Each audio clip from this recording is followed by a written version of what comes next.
The New York Jets get a day off with the green and white scrimmage around the corner, so let's recap a week and a half or so of Jets training camp.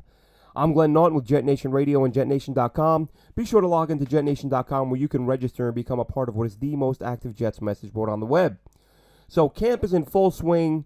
The video clips are coming out from the Jets PR department. The tweets are coming out from the beat. We're hearing different things about different players, some surprises, some things that aren't so surprising, and some very encouraging stuff. First and foremost, Zach Wilson appears to be getting better as camp goes on. He's had some good days, some not so good days. And then in the team's most recent practice, had a perfect day, went 8 for 8, threw a couple touchdowns in the red zone period. For me personally, the most encouraging thing out of camp up to this point has been the number of receivers who we're hearing are making plays. Now, we've talked at great length about how Joe Douglas has done so much to improve this receiving core. I did a brief piece on it on JetNation.com the other day. You can check it out on the front page. But Joe Douglas using high draft picks on guys like Denzel Mims, Elijah Moore, Garrett Wilson, signing Corey Davis to big money, retaining Braxton Berrios, keeping these guys around. And we're also hearing guys like Irvin Charles making big plays, especially Dennis Waszak from the AP, a good friend of the show, has been speaking highly of him up to this point. And he's a guy that, look, I said when they picked him up as an undrafted free agent, there won't be a guy in this class who we know less about. Because, let's face it, he played a couple of games at Penn State a few years ago and then was off the team and went to IUP, Indiana University of Pennsylvania, which most people probably didn't know existed up until this year. Well, Jets fans anyway.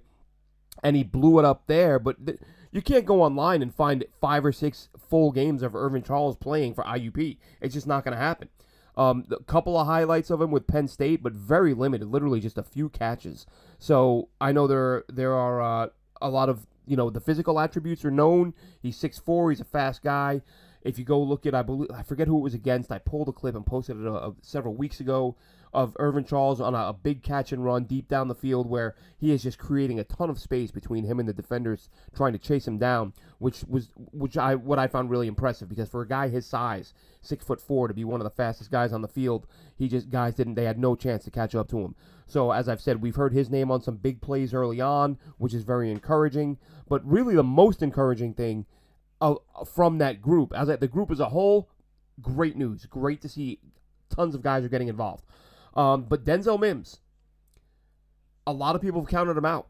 In talking about this receiving core, it's all been about Elijah Moore and Garrett Wilson, and will Corey Davis bounce back, and Berrios was good down the stretch.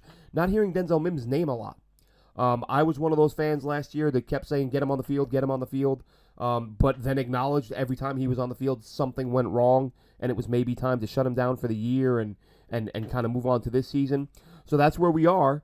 He's in camp, playing well. Apparently had a 60-yard touchdown the other day, catch and run from Mike White. So Denzel Mims, we're seeing his name pop up here and there. Last year, nothing. There wasn't only thing we heard about Denzel Mims last year is he had food poisoning. There wasn't anything about him making plays, making a difference.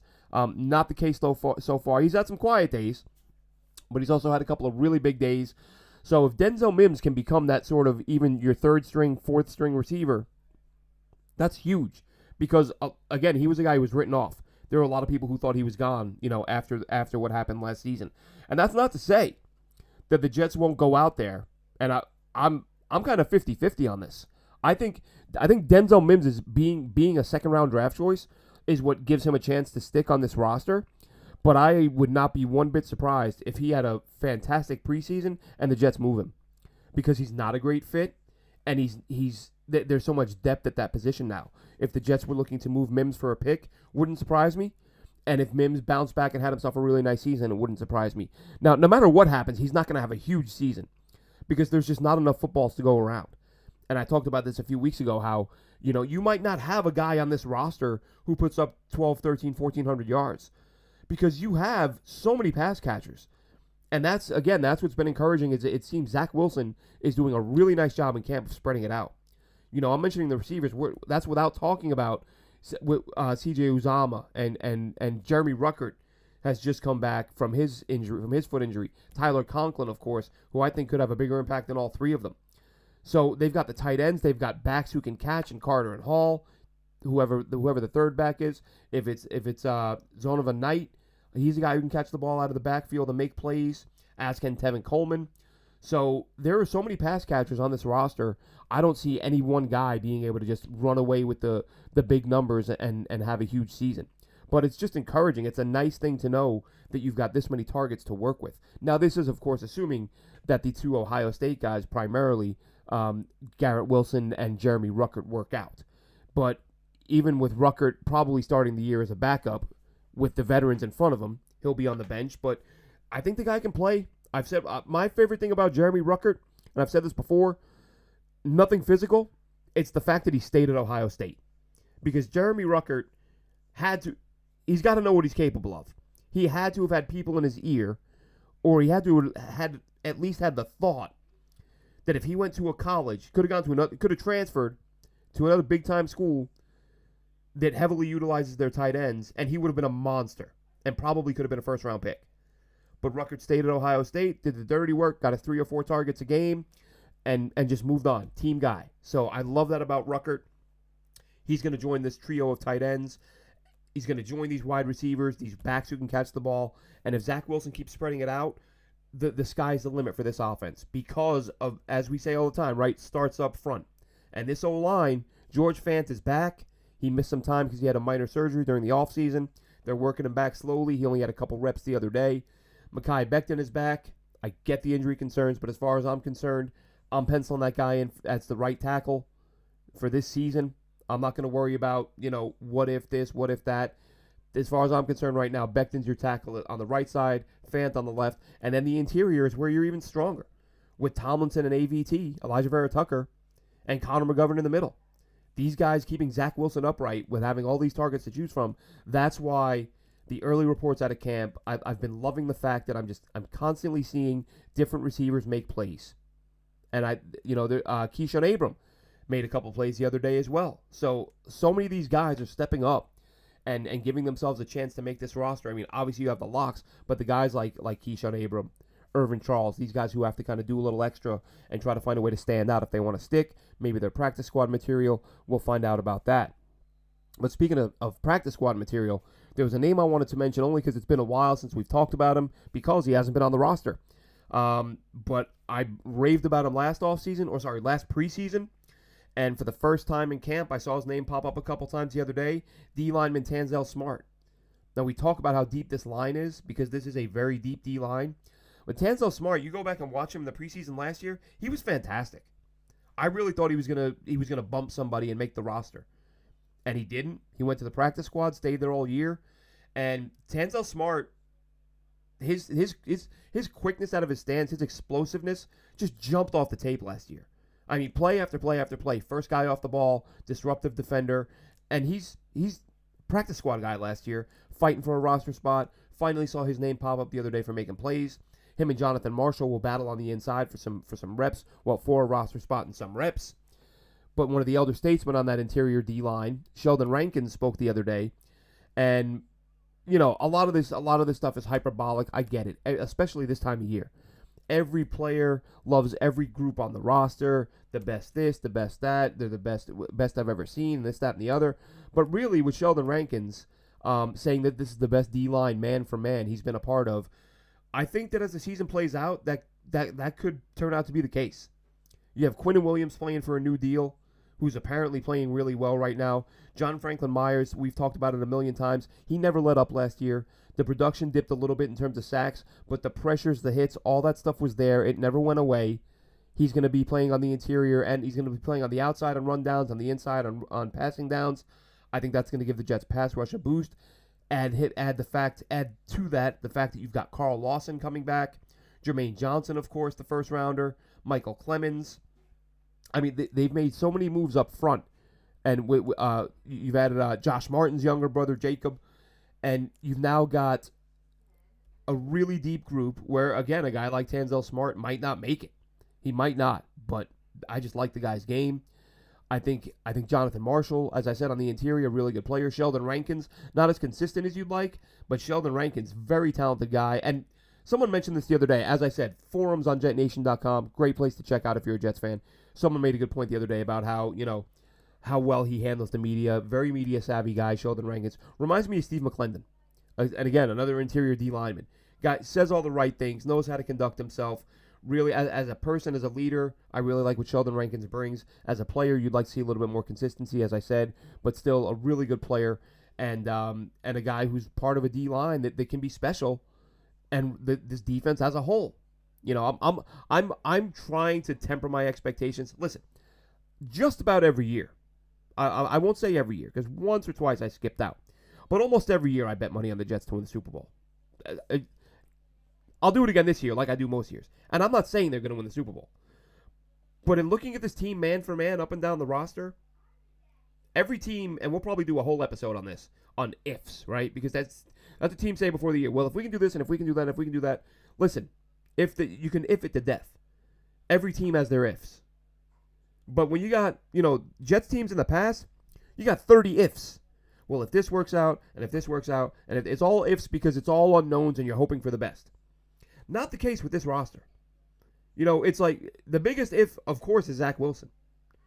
But in terms of the O-line, I mean, yeah, of course, we mentioned Becton earlier. But you have fantastic players 1 through 5 on that line. Health is a concern, yes. Even if you were to lose Becton, with him being on the right side, it's not as much of a blow as it would have been if you're losing your left tackle. I mean, and that's not to say the left and right haven't become sort of equally important in today's game, but it's that blind side on the left that makes it that little bit more important. But if you're talking about an O-line, and now you're talking about the receivers, Elijah Moore, as I said, in my mind, wide receiver 1, been saying that since middle of last year. When you watch how often that guy gets open, for some reason people still tell me he's a slot guy. He's not a number 1 receiver. He will be a number 1 receiver. But when you have this receiving core and this O-line and Breece Hall, who, again, we've talked about this, many people have talked about it, physically, just from a pure physical standpoint, might be the most talented running back this team has ever had. Probably the most talented in my lifetime. And I've been a fan for 30, however many years. 32, 33, 34, I don't know, I can't even keep track anymore. Long enough to say that this guy's the most physically the most talented running back they've had in my time as a fan. That's no small. That's a pretty big deal because they've had some good backs. They've had Freeman McNeil. They've had Curtis Martin. There've been some good backs, some great backs.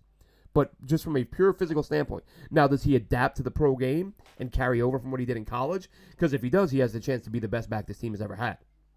And Michael Carter was no slouch himself last year. So in going through this roster, step by step, one by one.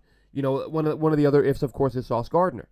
But as I said a few weeks ago, if Sauce Gardner isn't a hit, if Sauce Gardner isn't at the very least a very good corner, then just stop scouting players. Really, just stop. If you miss on this guy, like there is nothing about his game that you can look at and say he's not going to be a star. He might not be a star, but there's nothing you can tell me now as to why.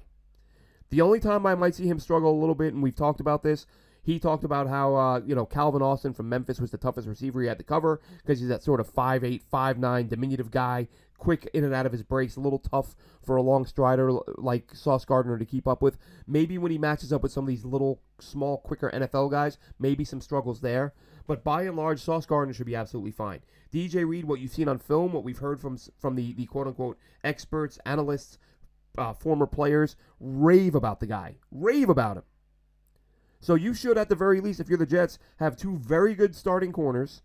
You've upgraded safety with Whitehead. You've got Joyner coming back. I mean, there is legitimate talent. This isn't hopeful. This isn't like, well, I hope that, Chad Hansen pans out, and maybe Kellen Winslow will have a big year, and maybe and if this, and if Brian Winters bounces back, and if Brandon Shell gets a little better, and the old if list was 50 ifs long. Now you got 4 or 5 big ones.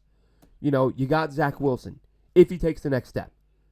Mekhi Becton, if he stays healthy. Sauce Gardner, if he's as good as we expect. The edge rushers, if they are even close to their potential. Because there's a lot of potential there. Like, those could be your 4. If those 4 things happen. And like I said, we'll do a longer show in the coming weeks, just going over the ifs a little bit more in depth. But let's say if Wilson takes a jump, if Becton stays healthy, if the edge rushers are as good as we expect, and if the corners are as good as we expect. This is a playoff team. This is a playoff team. I don't care what anybody says. And explain to me if you think they're not. Where are they lacking? The one spot where we thought they were lacking and they'll cover this and make this a short one this week. Quan Alexander, outside linebacker. He plays a little bit inside, a little bit outside. You got C.J. Mosley on the inside.